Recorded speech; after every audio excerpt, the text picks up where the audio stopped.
The whole town of Laram, Wyoming, had gathered like they were watching some kind of show. Boots crushed the muddy ground. Horses snorted in the cold air. Men leaned against wagons, while women whispered behind gloved hands. And in the middle of it all stood a young woman with a rough sack pulled over her head. Her wrists were tied with rope. The rope ran through an iron ring bolted into the side of an old wagon that had been turned sideways to serve as an auction block. They said she was cursed. They said every man who looked at her face met ruin. They said her own father had begged the town to take her away before she destroyed the rest of them. Some folks laughed when they said it. Others crossed themselves like they believed it. But the girl did not move. Even with the sack covering her head, she stood straight.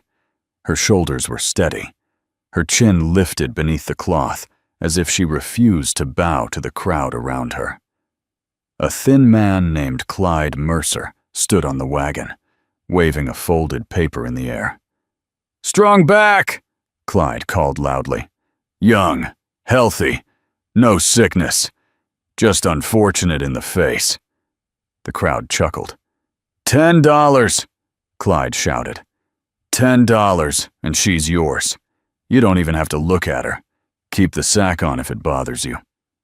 A drunk ranch hand stumbled forward. $5, he slurred.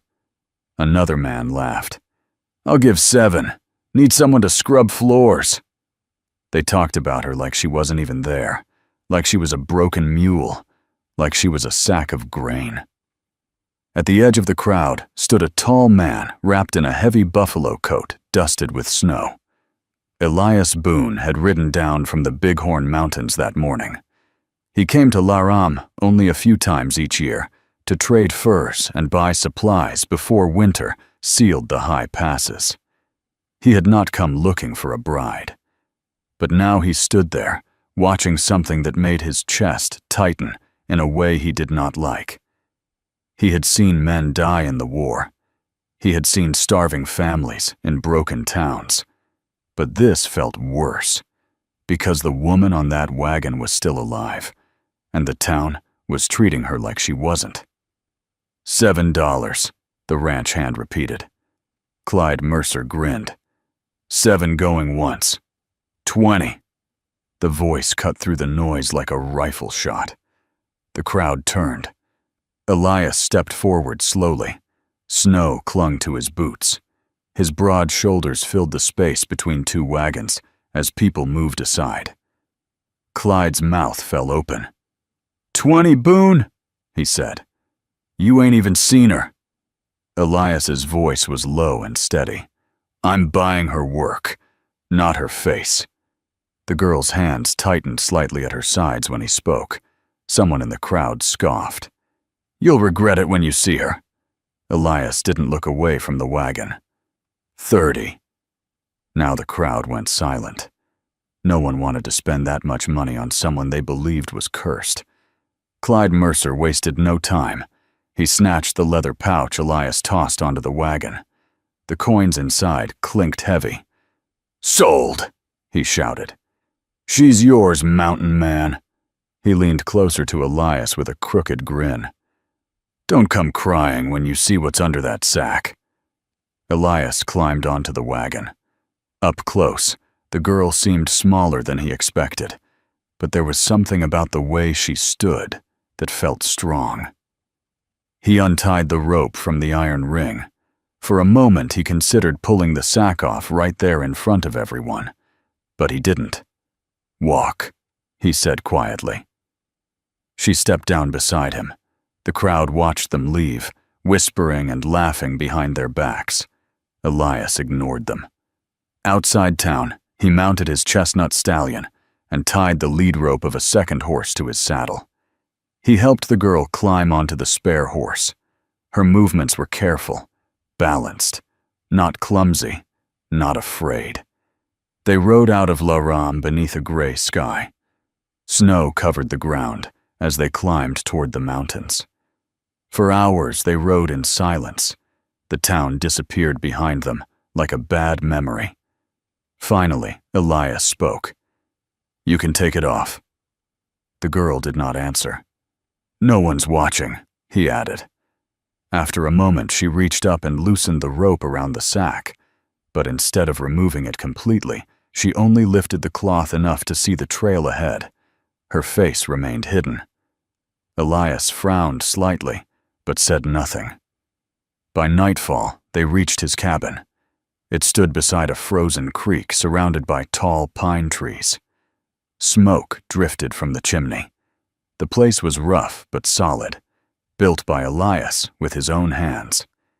He dismounted and helped her down. Inside the cabin, a fire crackled in the stone hearth. The warm scent of pine filled the room. Elias closed the door behind them. "Take it off," he said. The girl stood in the center of the room. Firelight flickered across the burlap sack covering her head. For a long moment, she didn't move. "I won't scream," Elias said calmly, "and I won't send you back." Her hands rose slowly. They trembled just a little. Then she pulled the sack upward and lifted it away. Elias expected burns. He expected twisted skin or some terrible disfigurement. Instead, he gasped. She was beautiful, not in the soft way of city ladies. Her features were sharp and strong. Long, dark hair fell to her shoulders. Her skin looked pale against the firelight. But it was her eyes that held him still. One eye was bright green. The other was gray like a storm cloud, and across her cheek ran a thin scar. It looked deliberate, like someone had cut her on purpose. She watched him carefully, waiting, watching for disgust. "Well," she said quietly, "do I look cursed?" Elias stepped closer. He studied the scar. The clean line of it told him something important. That was no accident. "Who did that?" he asked. "My husband." The word hung heavy in the air. "I ran," she continued. "He caught me, said no man would ever want me again." Her voice stayed steady. "So he made sure of it." Elias felt heat rise inside his chest. Not fear, not pity. Rage. "What's his name?" "Caleb Turner." Elias knew it immediately. Turner owned half the cattle in the valley below Laram. Rich. Powerful. The kind of man who believed the law belonged to him. "He won't come up here," Elias said. The girl shook her head. "He will." She met his eyes. "He doesn't let things go." Elias studied her again. "What's your name?" "Rebecca Hale." He nodded once. "You can take the loft upstairs. I'll sleep down here." Rebecca blinked in surprise. "You're not afraid?" she asked. "I've seen worse than scars," Elias said, "and I don't believe in curses." The next few days passed quietly. Rebecca worked without being asked. She cleaned the cabin. She cooked meals better than Elias had eaten in years. She even mended his torn coat with careful stitches. One afternoon, Elias came in from checking traps and found her sitting by the window reading an old Bible from the shelf. "You can read?" he asked. Rebecca looked up. "My father was a school teacher." Elias sat across from her. "Why did you marry Turner?" Her hands tightened slightly around the book. "I didn't have a choice." Snow began falling harder that week. The mountains grew silent beneath deep winter. On the 6th night, Elias stepped outside to bring in firewood. Then he stopped. Tracks. Fresh horse tracks in the snow. 3 of them. They circled the cabin, then disappeared back down the trail. Elias's stomach turned cold. He walked inside slowly. Rebecca looked up from the table. "What is it?" "Pack what you need," Elias said. Fear flashed across her mismatched eyes. "He found us." Elias grabbed his rifle from above the door. "Not yet," he said. "But he's close." Outside, a branch snapped. Then came the crunch of hooves in the snow. A voice called from the dark. "Rebecca!" Her face went pale. Caleb Turner's voice slid through the trees like a snake. "Come home," he shouted. "You don't belong with that animal." Elias stepped in front of her.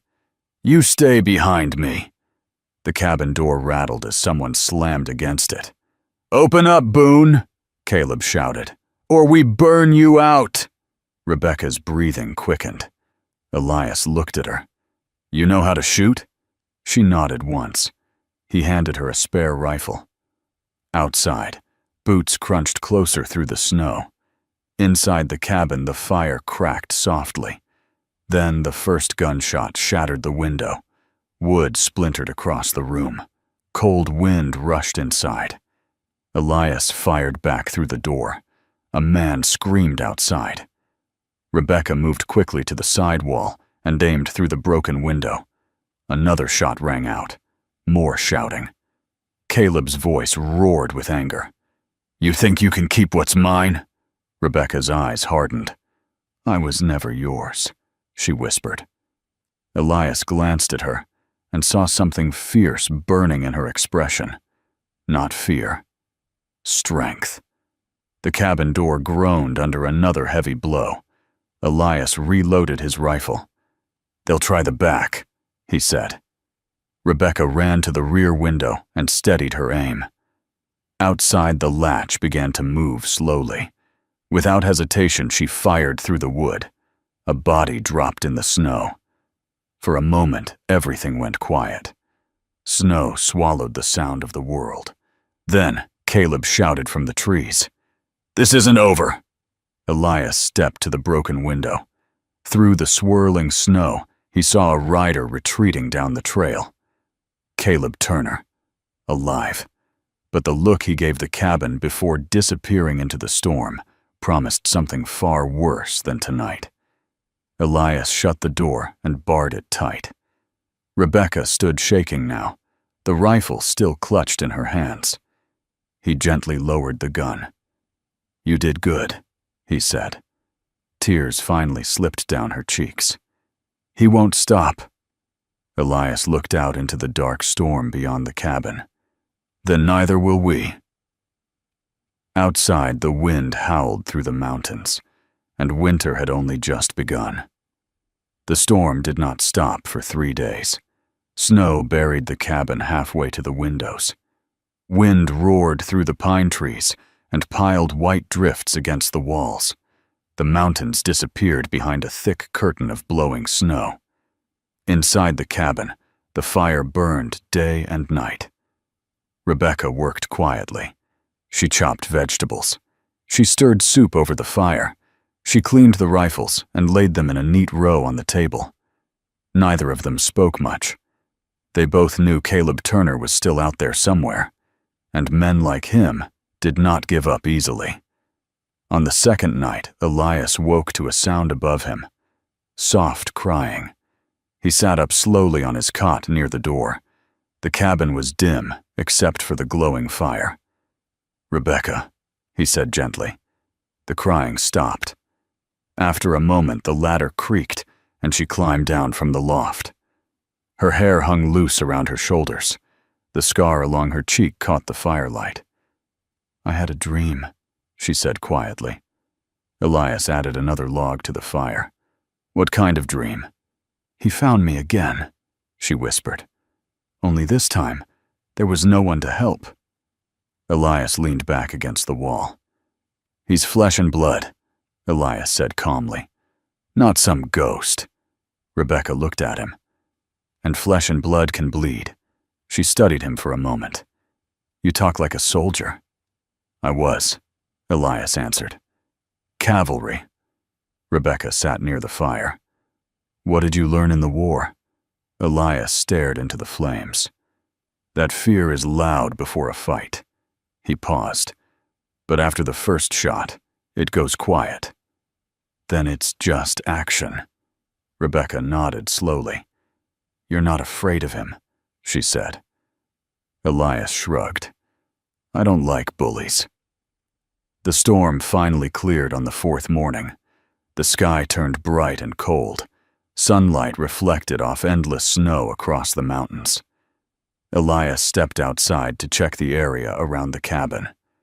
He walked slowly through the drifts. Then he crouched down. More tracks. Not 3 this time. 5. They had come back during the storm, watched the cabin again. Elias followed the tracks for a short distance before they disappeared down the mountain trail. His jaw tightened. Inside the cabin, Rebecca looked up as he entered. "How many?" "5. She set down the cup she was washing. "He won't stop until I'm back in chains." Elias looked around the cabin. "They won't attack during the day," he said. "They'll wait for dark." Rebecca stood straighter. "Then we don't wait." Elias raised an eyebrow. "What do you mean?" "We take the fight to him." The words hung between them. Elias studied her face. "You want revenge?" Rebecca shook her head slowly. "I want freedom." She walked to the window and stared down the mountain. "Caleb's ranch sits in the lower valley," she continued. "There's a supply barn near the edge of the property." She turned back toward Elias. "If that burns, he loses his winter feed." Elias crossed his arms. "You've thought about this." "I've thought about it every night," she said. Silence filled the cabin. Then Elias nodded once. That afternoon they saddled the horses. The ride down the mountain felt different this time. Rebecca did not sit quietly behind Elias. She rode beside him. Her rifle rested across her back. They reached the valley near dusk. Caleb Turner's ranch stretched wide across frozen fields. The main house stood tall and painted white. Smoke rose from its chimney. But the supply barn stood separate from the rest, large, full of hay. Elias tied his horse among the trees. "You sure about this?" he asked. Rebecca nodded. There was never going back. They moved through the snow carefully. The ranch hands were inside the house keeping warm. No one watched the barn. Rebecca slipped inside first. The smell of hay filled the air. Stacks of feed rose high to the rafters. Barrels lined the walls. Rebecca pulled a small lantern from her coat. Her hands shook slightly as she struck a match. Elias placed his hand gently over hers. "No going back after this," he said. Rebecca met his eyes. "There never was." She lit the lantern and tipped it into a pile of dry hay. At first the flames were small, then they spread. Hay crackled and caught fire quickly. Smoke began filling the barn. Elias and Rebecca slipped back outside and hurried into the trees. Within minutes, flames burst through the wooden walls. Men shouted from the ranch house. Buckets of water were thrown uselessly as the fire grew larger. Caleb Turner stormed out of the house, pulling on his coat. Even from a distance, Rebecca could see the rage twisting his face. He stared at the burning barn. Then he turned slowly toward the dark tree line. Rebecca felt a strange calm settle inside her chest. "He knows," she whispered. "Yes," Elias said quietly. "And now he's angry." Rebecca watched the flames climb higher. "Good." They rode back into the mountains beneath a sky full of stars. For 2 days, nothing happened. The valley remained quiet. But on the 3rd night, the attack came. It started with fire. A flaming torch slammed into the roof of the stable. Elias was outside chopping wood when he saw it. He ran to the well, shouting, "Rebecca!" She burst from the cabin with a bucket. More torches flew from the darkness. 5 riders circled the cabin. Caleb Turner's voice rose above the chaos. "You think you can burn my land?" His horse moved through the snow toward the cabin. "I'll burn your whole world down!" Elias fired his rifle. One rider's horse screamed and bolted into the trees. Rebecca splashed water across the stable roof before flames could spread. Gunfire exploded from every direction. Bullets slammed into the cabin walls. Elias grabbed Rebecca's arm. "Inside!" They ran through the door as shots cracked around them. Elias slammed the door shut and barred it. "They'll rush the cabin soon," he said. Rebecca loaded cartridges with quick, steady hands. "You could leave me," she said suddenly. "If he only wants me." Elias turned sharply. "I don't leave people behind." The door shook under a heavy blow. A ranch hand burst through the entrance. Rebecca fired instantly. The man collapsed to the floor. Another rushed in. Elias shot him through the chest. Outside, Caleb shouted with fury. Smoke drifted through the broken doorway. Then, Caleb himself stepped forward. Elias saw him clearly through the haze. Tall, angry, rifle raised. 2 shots rang out at the same moment. Elias felt a burning pain slice across his side. He staggered, but stayed on his feet. Caleb's shoulder exploded with blood. His rifle dropped into the snow. Their eyes locked through the shattered doorway. Caleb snarled like a wounded wolf. "This ends tonight," he growled. He reached for his pistol. Rebecca stepped beside Elias. Her rifle lifted slowly. Her voice was calm. "You already ended it." She pulled the trigger. Caleb Turner fell backward into the snow. For a moment, everything went silent. The remaining riders fled into the trees. Elias leaned heavily against the wall, breathing hard. Rebecca walked slowly outside. Snow drifted down around Caleb's body. She stared at the man who had hunted her, the man who had scarred her, the man who tried to own her. Now he lay still. No shouting, no chains. Elias stepped beside her. "It's done," he said quietly. Rebecca looked up at the dark sky. For the first time since leaving Laram, her shoulders relaxed. The mountains stood silent around them. The cold air felt clean again. They dragged the bodies away from the cabin and covered them with snow. There would be questions one day, but for now, the valley was quiet. That night, Rebecca did not cry in her sleep.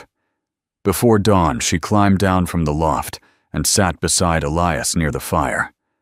"Thank you," she said softly. Elias shook his head. "You saved yourself." Rebecca touched the scar on her cheek. "I thought this mark meant I was ruined." Elias looked at her. "It means you survived." The fire crackled gently between them. Outside, the first light of morning touched the snowy peaks.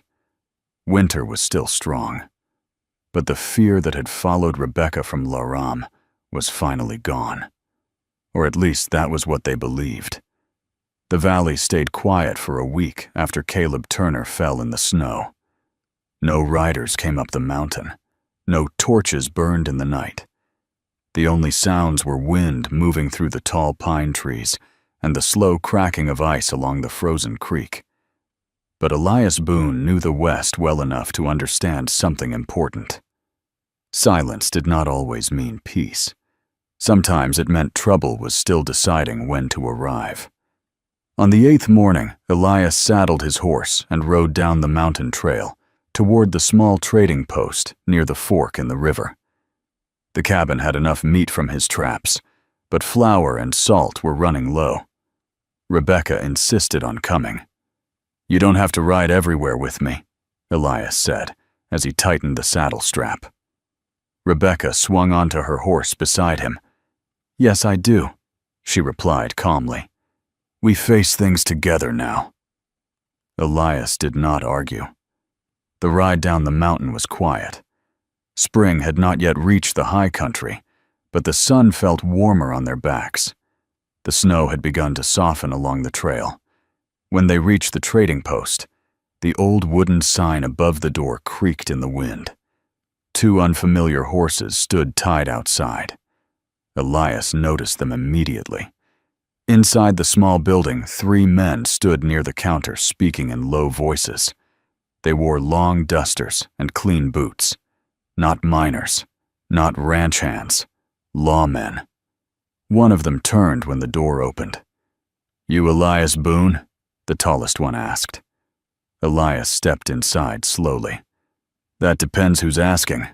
The man removed his hat. "Deputy Marshal Warren Cole." His eyes shifted toward Rebecca. "We're here about Caleb Turner." Rebecca's back stiffened. Elias kept his voice calm. "What about him?" Cole studied both of them carefully. "He was found dead," he said. "Shot." The words hung in the room. Cole continued. "Witnesses say you and this woman were seen riding near his property the night his barn burned." Elias leaned against the counter. "Witnesses say a lot of things." Cole's eyes moved to the scar on Rebecca's cheek. "You Rebecca Hale?" "Yes." "Caleb Turner was your husband." Rebecca did not look away. "He forced that marriage." Cole crossed his arms. "Maybe so, but powerful men tend to have powerful friends." The air inside the trading post felt tight. "You planning to arrest her?" Elias asked. Cole sighed slowly. "That depends." "On what?" "On whether she killed him in self-defense." Rebecca stepped forward. "He broke into our cabin with 5 armed men," she said clearly. "He fired first. I shot back." Cole watched her face for a long moment. "You got proof?" Elias met his eyes. "You're welcome to ride up and see the bullet holes in my walls." Cole glanced toward his 2 deputies. One of them shrugged slightly. "Turner had enemies," the deputy muttered. "Plenty of them." Cole rubbed his jaw. "Thing is," he said slowly, "when a man like Turner dies, folks start looking for someone to blame." Rebecca felt a chill run through her. "He has a brother," Cole continued. "Runs cattle south of Cheyenne." Elias frowned. "And?" "He's offering $500 for the woman who killed Caleb." The room went silent. $500 was a fortune in the mountains. Enough money to make dangerous men start hunting. Elias's hand rested near his belt. Cole noticed and raised both palms. "I ain't here to collect it," he said, "but bounty hunters might be." Rebecca's eyes hardened. "So what are you saying?" Cole placed his hat back on his head. "I'm saying if you 2 stay up on that mountain, you better be ready." Elias nodded once. "We've been ready." Cole stepped aside to let them pass. "I never liked Turner," he admitted quietly, "but the law doesn't care about feelings." The ride back to the cabin felt heavier than before. Rebecca stared at the rising mountains ahead of them. "It never ends," she said quietly. Elias shook his head. "It just changes." 3 weeks passed. Snow slowly melted beneath the early spring sun. The frozen creek cracked and began flowing again. For a while, it seemed like the trouble had passed. Then, one afternoon, Rebecca heard a distant gunshot echo through the mountains. Elias had gone to check traps near the ridge. Rebecca grabbed her rifle and ran outside. Another shot echoed through the trees. Without thinking, she mounted her horse and rode toward the sound. Smoke drifted faintly near the edge of the forest. When she reached the clearing, her heart nearly stopped. Elias knelt behind a fallen log. Blood soaked through his pant leg. Across the clearing, 2 men crouched behind trees holding rifles. Bounty hunters. Elias fired again, and one of the men screamed as the bullet struck his shoulder. The second hunter ducked behind a tree. Rebecca slid off her horse and dropped behind a rock. "You all right?" she shouted. "Still breathing," Elias called back through clenched teeth. The bounty hunter behind the tree laughed. $500 says she's worth more dead than alive." Rebecca's grip tightened around her rifle. She moved quietly through the brush, circling wide. The hunter kept his eyes locked on Elias. He never saw Rebecca coming. She stepped up behind him. "Turn around," she said coldly. The man spun halfway before she slammed the rifle stock across his head. He collapsed into the snow. The wounded hunter fled into the trees, dragging his injured arm behind him. Rebecca ran to Elias. Blood flowed from a deep wound in his thigh. She tore fabric from the bottom of her skirt and pressed it tightly against the wound. "You came alone," Elias muttered. "You would have done the same," she said. Getting him back to the cabin took most of the afternoon. For 2 days, Rebecca barely slept. She boiled water. She cleaned the wound. She fed him broth and kept the fire burning through the cold nights. On the second night, rain tapped gently against the roof. Elias lay on his cot, staring up at the wooden beams. "You could leave," he said quietly. Rebecca looked up from the chair beside him. "Leave?" "Ride east," he said. "Take money from Turner's estate. Start fresh somewhere." Rebecca shook her head slowly. "I don't want fresh." She leaned closer. "I want this." Elias studied her face. The scar no longer looked like damage. It looked like strength. "You sure?" he asked. Rebecca smiled faintly. "They tried to sell me with a sack over my head," she said. "You were the only one who saw me standing straight." She placed her hand over his. "I'm not running anymore." Weeks passed. Spring melted the last snow from the mountains. No more bounty hunters came. Word spread quietly that Caleb Turner's death had been ruled self-defense. His brother lost interest once the ranch began falling apart without Caleb running it. One evening in late May, Rebecca stood outside the cabin, watching wildflowers bloom beside the creek. Elias joined her, walking slowly but stronger each day. "You ever regret it?" Rebecca asked. "Buying you?" he said, with a small smile. "Yes." Elias looked toward the mountains, glowing gold in the setting sun. "I thought I was buying help for winter," he said. Rebecca laughed softly. "Turns out you bought trouble." Elias nodded. "Best trouble I ever had." She stepped closer to him. "You know something," she said gently. "You never asked me to marry you." Elias blinked. "I figured you'd had enough of that word." Rebecca shook her head. "With the right man, it means something different." Elias took her hands in his rough ones. "No preacher up here," he said. Rebecca looked around at the tall pine trees and the shining creek. "We don't need one." Under the wide sky of the Bighorn Mountains, they made a quiet promise. No chains, no fear, no ownership, only choice. Summer arrived bright and warm. The cabin stood strong against storms. The valley slowly healed. The ranch that once belonged to Caleb Turner was sold piece by piece. One afternoon, a letter arrived from the town council in Laram. Rebecca read it slowly. The town had officially cleared her name. They admitted Caleb Turner had lied about her. When she finished reading, she walked to the fire and dropped the letter into the flames. "I don't need their approval," she said. Elias nodded. "You never did." Years later, travelers passing through the mountains would sometimes speak about a tall mountain man and a sharp-eyed woman who lived near a frozen creek. They said she had one green eye and one gray. They said she could shoot straighter than most men. And they said the mountain man listened every time she spoke. Some travelers claimed they once saw her ride through Laram again. No sack, no shame, her scar shining openly in the sunlight. No one dared call her cursed anymore. Elias Boone had once bought a rejected bride with a sack on her head. He thought he was rescuing a broken woman, but the truth turned out very different. She had never been broken, and in the end, it was not the mountains that made Elias Boone strong. It was her.